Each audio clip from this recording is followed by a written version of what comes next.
Thanks for joining us on KARE 11 News Now. I'm Chris Harabsky. It's been an active day of weather after a round of morning storms. It was just south of the metro. A lot of lightning, a little bit of rain down there. But all is calm this afternoon in the Twin Cities. The temps are crashing ahead of a chilly weekend, though. There is still a threat of severe storms, mostly in Wisconsin this afternoon, but there is a tornado watch just popped up that includes Goodhue County in Minnesota. Ben Derry's going to have an update on all that in just a few minutes. In a surprise change, the sentencing hearing for David Wright, the man convicted of murdering his ex-girlfriend Mariah Samuels, is being pushed back. It was scheduled for this morning, but Hennepin County Attorney Mary Moriarty says the delay is because Wright refused to come to court. She says the judge could have ordered Wright to be brought to court, but decided instead to move the sentencing to Monday. And he has chosen not to show up, to try to demonstrate one last shred of power and control. And it is devastating to this family. So we did ask that he be forced to be brought up. Earlier this week on the witness stand, Wright admitted to shooting and killing Samuels in September. Since he was convicted of first-degree premeditated murder, he'll be sentenced to life in prison without the possibility of parole. We should find out soon if the federal government will seek the death penalty against Vance Belter. He's the man charged in the killing of Minnesota House Speaker Emerita Melissa Hortman and her husband Mark last summer. And the shootings, of course, of State Senator John Hoffman and his wife Yvette that same morning. How could we forget? In a quick court hearing this morning, we learned U.S. Attorney Daniel Rosen will make his recommendation on the death penalty in the coming days. The U.S. Attorney General is then expected to make a final decision on whether to pursue the death penalty by Labor Day. We're hoping to learn more today after the USDA leaders say they searched multiple stores in the Twin Cities Thursday as part of a SNAP fraud investigation. According to a spokesperson, agents executed search warrants at more than 20 locations across the area. SNAP trafficking is when a store takes state food benefits in exchange for cash or goods that aren't eligible for food assistance. Officials say if they prove stores were doing this, they could be blocked from the SNAP program and face penalties. USDA leaders haven't named any of the locations that were searched. President Trump says the Strait of Hormuz is open this morning and this afternoon, and a deal with Iran, he says, is very close. The president said he's willing to extend the ceasefire that's due to expire next week. Meanwhile, the president is now downplaying his administration's pointed exchanges with Pope Leo, who has been an outspoken critic of the war. NBC's Chris Pallone has the latest. A ceasefire between Israel and Lebanon appears to be holding hours after going into effect. The pause in fighting between the Israelis and the Iran-backed militia Hezbollah seen as a key step which could lead to the end of the war between the U.S. and Iran.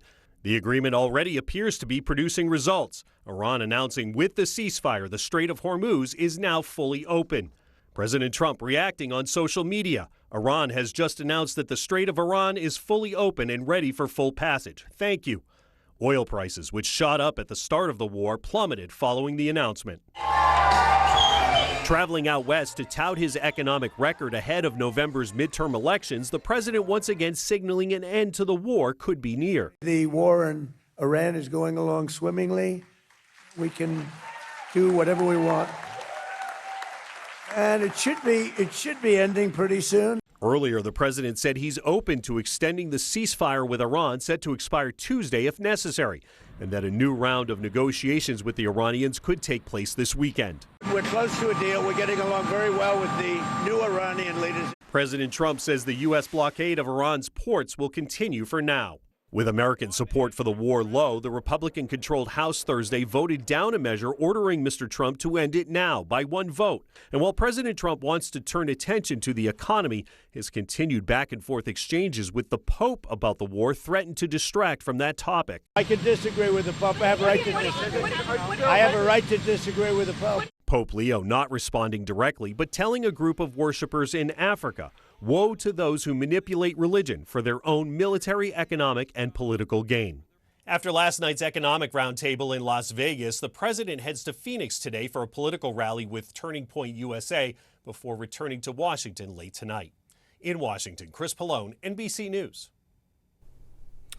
Oil prices tumbled this morning after the president announced the opening of the Strait of Hormuz, as you just heard, but there's still lingering concern about oil and gas prices and how it could affect the summer travel season. Airlines have already hiked some of their fees, and the International Energy Agency says Europe has just 6 weeks of jet fuel on hand right now. So if oil supplies don't get through the newly reopened Strait of Hormuz fast enough, some planes could be grounded. Routes that are going between two cities that aren't necessarily hubs. You might have to go around, get inconvenienced. You might have fewer nonstop flights and more delays as well. There is no timeline for how long it'll take to unclog the Strait of Hormuz, but there are hundreds of tankers already waiting. Once they pass through, they still need to get to their destinations and then get to the refineries back open so that they can process the fuel. If your weekend plans take you across the metro on the roads, there are a few closures that you probably should know about. A big one starts tonight on I-94. Cece Gaines shows us what to expect.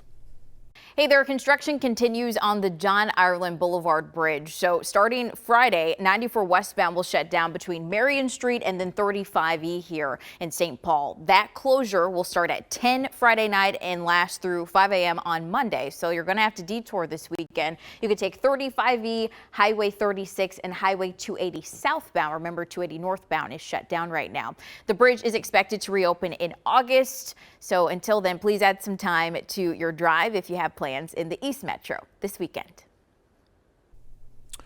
There's a long road ahead for a Minnesota woman who was seriously injured after a car hit her during a triathlon in Florida. Friends say Ashley Witten is awake days after the accident and just started to realize what had happened. Joe McCoy talked with her loved ones. She just really found joy in movement. Eden Prairie resident Ashley Witten was doing what she loved. It's kind of always been her thing, is move your body every single day. Out in Florida this past Sunday, competing in a triathlon. She really got into working out and racing, probably about 15 years ago. Jen Green, Ashley's best friend since college, says Ashley was having a great race, but during the bike portion, things took a turn for the worst. Her bike crashed into the passenger side of the car.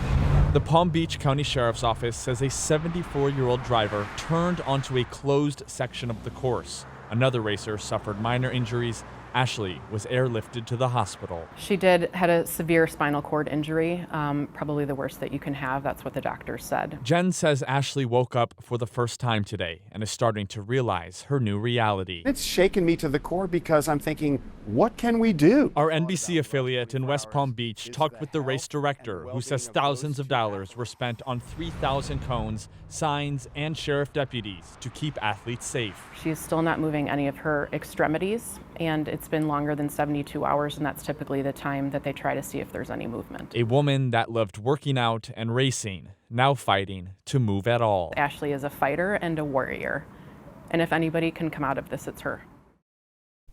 Joe McCoy reporting there. Moving on, we want to say a huge congratulations to the Gopher women's gymnastics team this afternoon. For the first time ever in program history, they're heading to the NCAA finals. Minnesota's headed to the championship for the first time ever. How does that feel?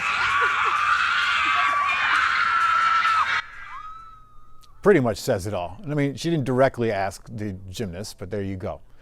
Excited is an understatement. The number 13 Gophers were up against a stacked field in the semis, but they did what no other team could, beating out number 4 UCLA, led by Olympic gold medalist Jordan Childs, punching their ticket to the finals. The national championship is tomorrow afternoon at 3 p.m. A big celebration is planned this weekend for one of Minnesota's most celebrated individual athletes. Jessie Diggins will retire as the most decorated American cross-country skier in history, with 90 World Cup podiums, 3 Tour de Ski victories, 4 Olympic medals, and the most World Cup starts ever recorded. Her most recent achievement was a bronze medal at the Milano Cortina 2026 Olympic Games. She tells us that her career highlight is much more than the medals she won.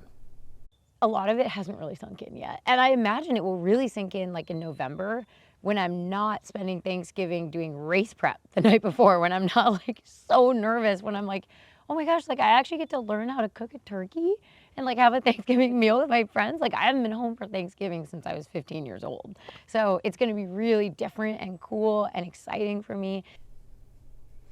This Sunday, 2,500 Minnesotans are going to pack Allianz Field to celebrate all of her accomplishments, and it is hosted by our very own Lauren Lemanchek.